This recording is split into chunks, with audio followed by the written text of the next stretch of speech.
Have you ever reached out to pet your cat, only to be met with a sudden swipe of their paw or a bite that seemed to come out of nowhere? Maybe your once affectionate cat has started hissing, hiding, or growling when you try to get close.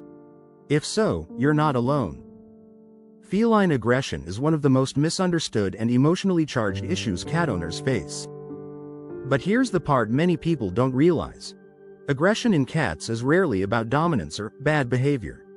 More often, it's a clear signal that something deeper is going on.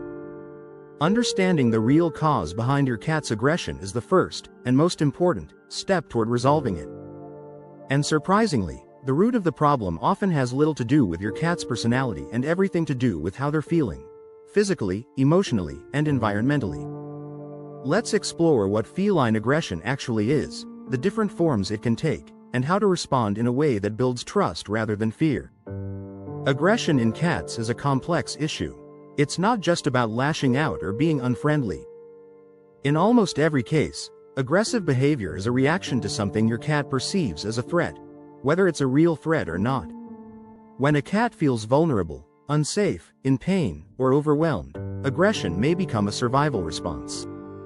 It's critical to move past the idea that a cat is being mean or spiteful. Cats don't think like humans do. Their behavior is rooted in instinct, communication, and learned responses. Aggression is often their last resort after subtler warning signs, like avoidance, tail flicking, or flattened ears, have been ignored. The key is learning to read those signs, identify the type of aggression, and then make informed changes to address it. Let's break down the 5 most common types of cat aggression, because understanding the why behind your cat's behavior is the first step to fixing it. And I promise, none of this is about bad cats. It's about communication, and once you start listening to what your cat's behavior is really saying, things get a whole lot easier. First up is fear-based aggression. This is probably the most common form of aggression in domestic cats. And it makes sense. When a cat feels trapped or unsafe, their first instinct is usually to run. But if they can't escape, that's when they might lash out. They're not attacking you out of anger. They're reacting out of fear, because fight is the only option they feel they have left.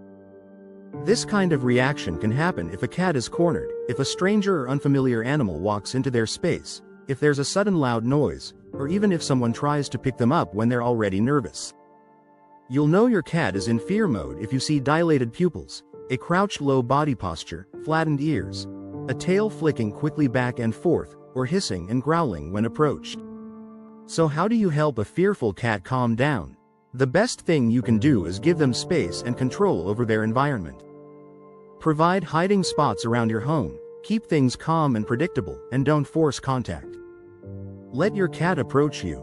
Use a soft voice, slow movements, and reward them for calm behavior, like coming closer on their own. It may take time, but as they start to feel safe, the aggression usually fades. The second is petting-induced aggression. This one can be really confusing, especially because it seems to come out of nowhere. One minute your cat's purring and enjoying your affection, and the next, they're biting or swatting at your hand. What just happened? Well, for some cats, petting feels good, until it doesn't. They might have a lower threshold for physical contact. It's not that they don't like you, it's just that too much stimulation can suddenly become uncomfortable. There are warning signs, but they can be subtle. You might notice your cat's tail starting to flick, the skin along their back twitching, their muscles tensing, ears turning sideways or back, or even a quick glance back at your hand, like a little warning shot. If you see these signs, it's time to stop. Keep your petting sessions short and focused on areas most cats tend to like, around the head, cheeks, and under the chin. Try to avoid more sensitive spots like the belly or the base of the tail. And here's a tip. Stop petting while your cat is still relaxed. That way, you end the interaction on a positive note, and they'll associate affection with comfort, not irritation. The third is redirected aggression. This one can be pretty unsettling when it happens. Picture this. Your cat sees another cat outside through the window. They get worked up, all puffed up and agitated, but they can't do anything about it. Then you walk into the room and, bam! They lash out at you or another pet in the house. This is called redirected aggression. Your cat isn't angry at you specifically. They're just taking all that frustration and energy and redirecting it onto whatever's closest. It's kind of like someone having a bad day at work and snapping at a loved one at home. Misplaced, but very real. The best thing you can do is not intervene physically. Trying to pick your cat up or calm them down while they're still agitated can backfire and lead to injury. Instead, give them space to cool off.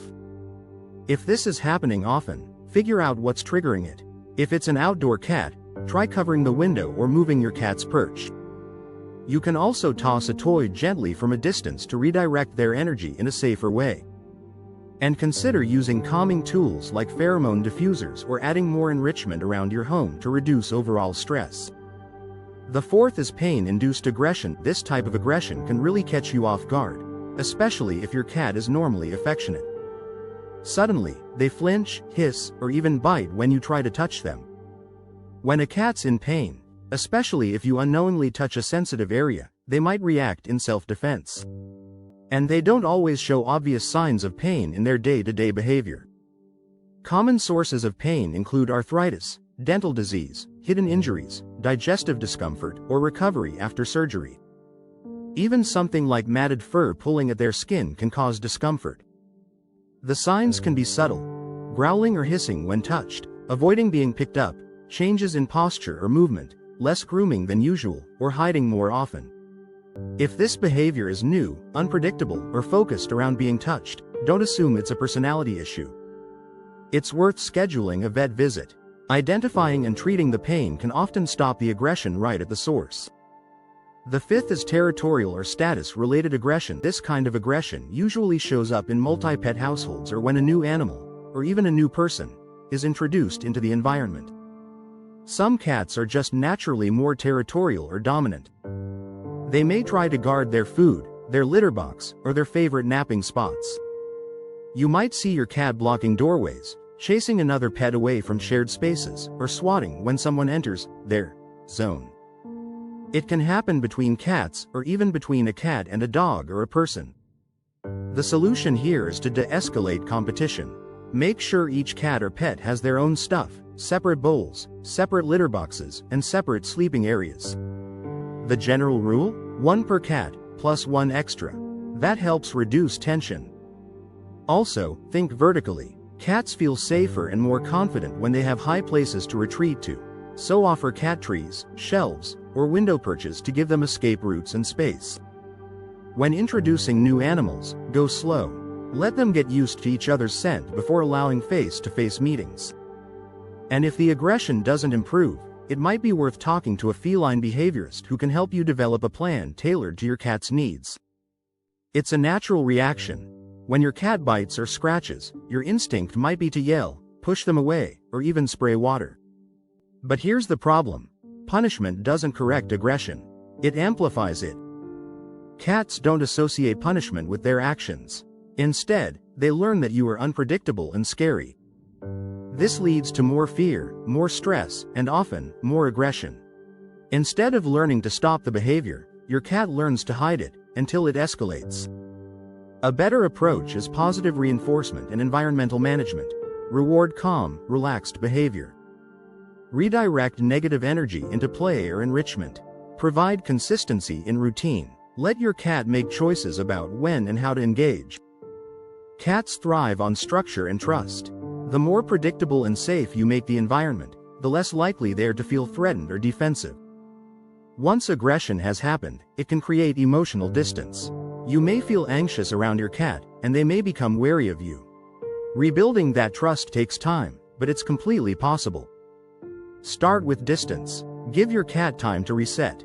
Don't force contact. Let them be the one to initiate. Offer high-value rewards like treats or toys during moments of calm. Use non-touch bonding strategies like sitting near them while you read or work.